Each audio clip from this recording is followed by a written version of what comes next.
It's fascinating indeed. And then thankfully, please stay with me, Kokuvi. I want to bring in Chukwuemeka now and Emmanuel Bombande, Dr. Emmanuel Bombande.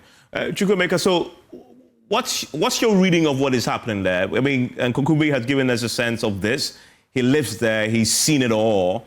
But from the outside looking in, how are you making sense of the Togo situation?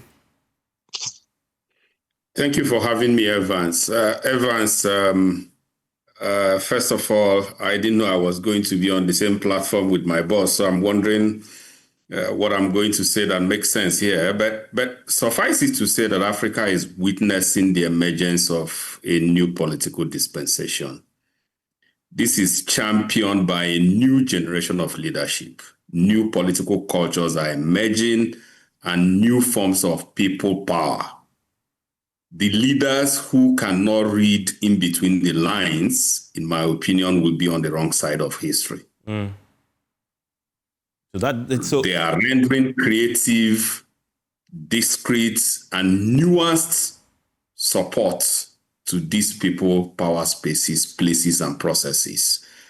And I think, in my opinion, if you reflect on some of the analysis that we have made in the past, even while I was still heading WANEP, post Emmanuel Bombande's era, we had alluded to that.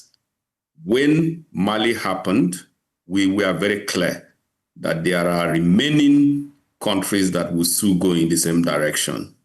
And we have been vindicated. The point is, in the last decade, new intersectional and intergenerational and detribalized coalitions and pressure groups have emerged across the continent. It's not just about Togo. Mm. The movements in Senegal, Nigeria, Ghana, Kenya, South Africa, Sudan, and the Sahel, such as Occupy Parliament, Recall Your MP, Text Your MP, End SARS, Free Senegal, they are not focusing on political ideologies. And that's what people don't understand. They are not ethnically organizing. They are organizing around socio-economic justice rather than even stolen elections or human rights violations. And they are asking a simple question. And don't forget the demographic that is organizing. These are people who have been promised over time that the future belongs to you. They now want to interrogate that future. It's no longer the reimagination of democracy, in my opinion, in Africa, can no longer belong to the political elites. The youths are asking critical questions. The women are asking critical questions, whether it from, and coincidentally, it is not just happening at the urban centers. It is happening at the rural centers. It's happening at the peri-urban centers.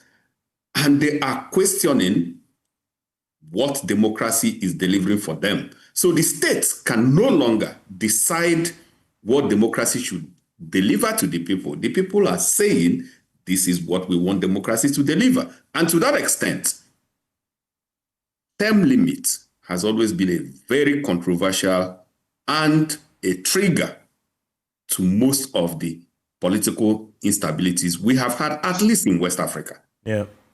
And that's why history does not lie.